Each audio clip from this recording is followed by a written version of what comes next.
I saw some of the headlines around this story earlier in the week, and I'm going to tell you what the heart of it is, and then I'm going to tell you what I really want to zero in on. So, needless to say, there are a bunch of newspapers, and I'm sure you can imagine which ones, and TV stations and radio outlets that, in my view, completely sensationalised the story. And it was a kind of countryside attacked by wokeists. I don't actually think that is what the story is. This is the bare bones of the story. And you can probably hear, as I read it, how it was taken wildly out of context. Do love a pun. So, the Wildlife and Countryside Link, which is an organisation of over 80 wildlife charities, spoke to an all-party parliamentary group. And that APPG was trying to put together a report on climate change and racism. Now, while giving evidence, the Wildlife and Countryside Link, so that's these 80 wildlife charities, said in part of their evidence that the countryside had been influenced by, quote, racist colonial legacies, leading to an environment, quote, dominated by white people. The report said, quote, our policy recommendations ensure that all people have the right to a healthy natural environment. All people must have access to nature. It added, quote, racist colonial legacies continue to frame nature in the UK as a white space and people of colour as, quote, out of place in these spaces and environmental sector. Cultural barriers reflect that in the UK. It is white British cultural values that have been embedded into design and management of green spaces and into society's expectations of how people should engage with them. I'm going to tell you the barriers I'm up against as we have this conversation, so they're all out there. We have been trying a number of environmental organisations and charities. If you are from one of those and you have sympathy with this evidence, would you pick up the phone 0345 6060 973? I've got to say, and I haven't seen the whole report, I wonder if the phrase racist colonial legacies in relation to the countryside is a bit of a distraction. On a personal level, the thing I'm most interested in, and the thing I'm going to try and focus on with you, is whether or not you, as a person of colour, feel out of place in the countryside. Do you feel out of place in the countryside if you're a person of colour? It's one of these funny stories where I'm going to draw a little bit on my own experience. And I have to say my experience has been very much a mixed bag. So regular listeners will know that after I graduated, I got onto a journalism trainee scheme at the BBC. And I have to say I'm incredibly lucky and incredibly grateful I got onto that, because it wasn't a journalism degree, it was an apprenticeship.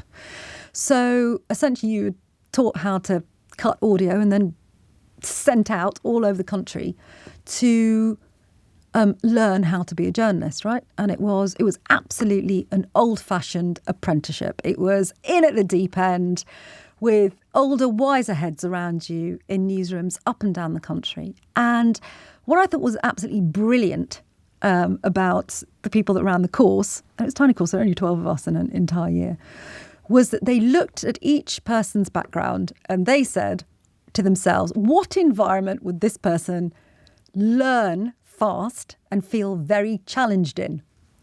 And clearly they took one look at me, somebody who'd spent their entire life growing up in London, and thought, right, let's whack her out to the countryside and see how she copes.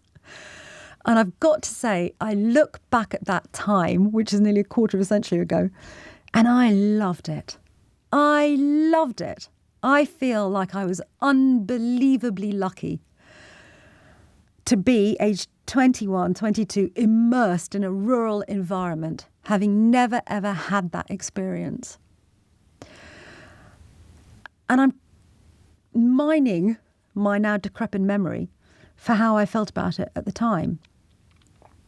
And what I do remember very clearly, having grown up in London in a very urban environment where my family and I and my friends had experienced some pretty brutal racist incidents, I remember my parents being a bit concerned about me going out into an environment when back then, this is a long time ago, back then, I would have been the only person around of colour, and they were concerned about the kind of welcome I would get.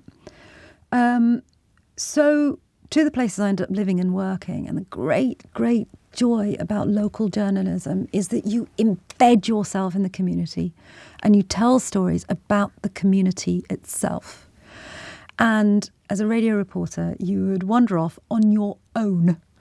And I would drive long distances to find myself over dale and hill, as it were, in tiny communities, and just telling those stories and spending hours just speaking to people. I loved every minute of it. So I worked in Herefordshire and Worcestershire, and then I latterly went on to work in South Yorkshire. And I've got to say, I loved it. Absolutely loved it. And I can only speak for myself. I only once, from memory, experienced any blatant racism. In other words, name-calling or things that were completely inappropriate.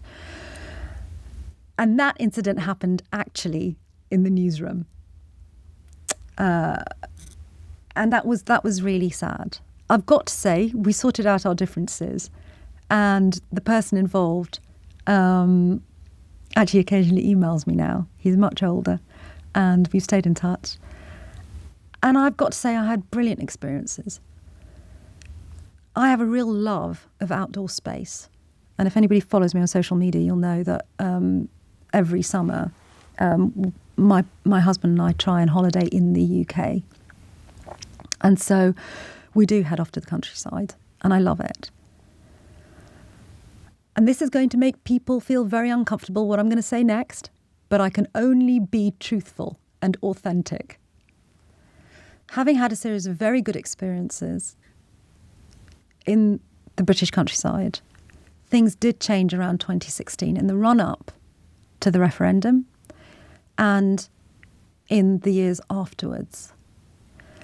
And places that we had gone to regularly suddenly felt much more unfriendly, on occasions hostile. And we felt really, really uncomfortable.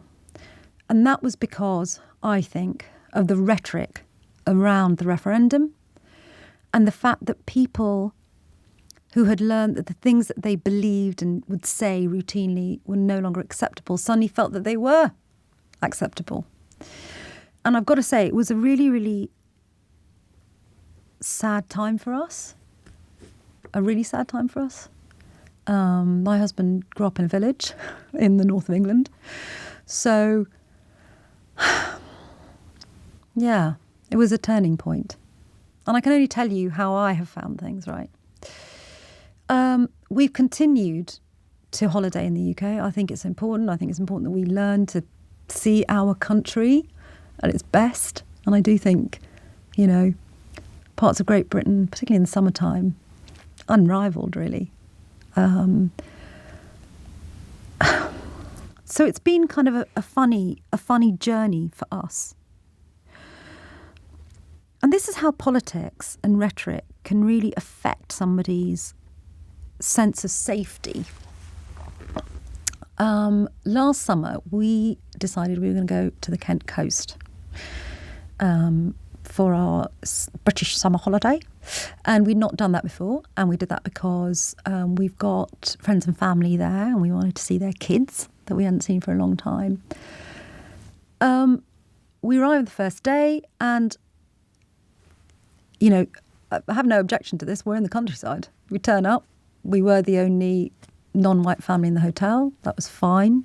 But the next day we decided to drive further and deeper into the countryside. And then latterly we were going to head to the coast. And again, I'm sure this is going to enrage some listeners, but I can only tell you what is true. We were driving to this particular location in Kent, and I remember turning to my husband in the car and saying, I probably shouldn't feel this way, but I feel a bit concerned about how we're going to be received. Because the person who's made this particular bit of coastline famous is Nigel Farage, with his pair of binoculars, looking out for asylum seekers. And I'm really concerned. I'm concerned for our safety. And I'd been wondering long and hard as to whether or not I should say this to my husband, whether I should articulate this. And I know it sounds a really odd thing to say, and I've never talked about it publicly, really. I didn't want to kind of infect him with my concern because I didn't know how tangible my concern was or how it was going to play out. And it's funny, he turned to me and he said, I'm glad you said something because I feel the same way. And it was a really kind of bittersweet moment insofar as I'm lucky that I can articulate that to my partner. But so bitter in the sense that, this is our country. This is where we live. It's where we're committed to. We are British. We make our contribution. And it's really sad to think that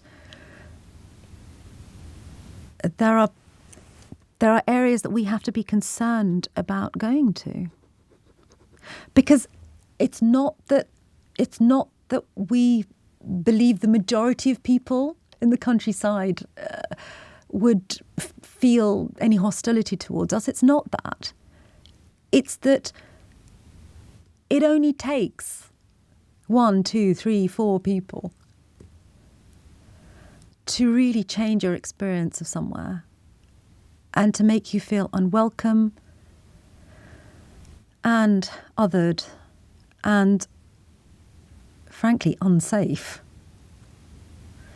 And that's not thinking rooted in imagination.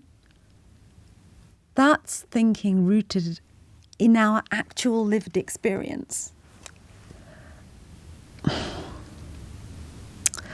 So I do think when it comes to reporting this story, this whole thing of racist colonial legacy stuff, I just want to put that to a side because I think it's a massive distraction. I just think it's a distraction.